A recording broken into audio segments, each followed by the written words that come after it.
So today I want to show you this beautiful plant here behind me. This is the Spanish dagger yucca. This is another native of the south, extremely edible, extremely useful. We have lots of various varieties and almost every one of them has multiple uses. So an incredibly versatile plant. Now today we're going to emphasize upon the blossoms up here. And if you can see this white mass, these are all flowers. And there's an incredible amount of nutrients and food source within that portion of the plant. Now we'll eventually have more videos, and I'll post them up here above me, showing you some of the other uses of this plant. But incredibly important, something I'll probably go ahead and encourage propagation across my property, and I'll show you and tell you why in just a moment. Almost every single year you're going to have one of these bloom spikes, and a lot of people describe them as kind of like an asparagus. They come up within weeks. If you get to the plant at that time and you're not looking forward to the blossoms, or you need the food right then, you can snip those off when they're tender and you can eat those. Almost every year these things are going to come out. And if you look right here, this is last year's. They break off, and down here below me I've got several others. Alright, so this is about as close to a yucca as I've ever been and ever want to get.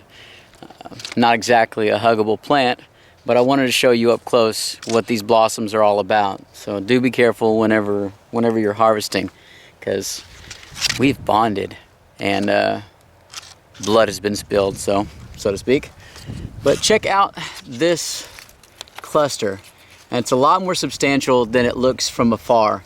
Each of these petals is probably twice the thickness of a normal leaf from most of your trees. So very thick, and this thing is solid all the way through. It's not just leaves or flowers on the outside.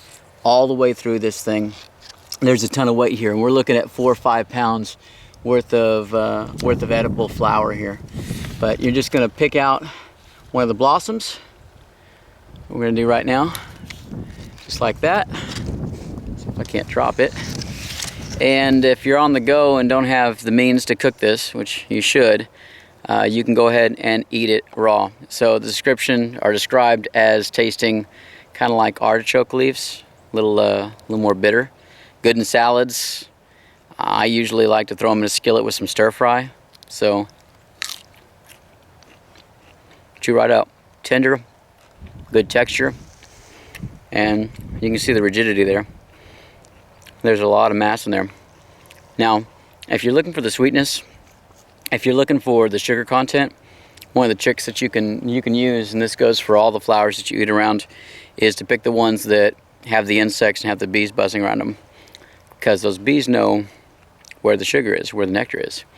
And so whichever plants are producing right at that time, or that have the most sugar, you can go straight to those and get more bang for your buck. But cook them up, eat them up. Pretty much a yearly crop, quite a bit of food, and we love our yuccas. This one keeps on trying to pierce my left ear. So we're done, and happy foraging, guys. Take care.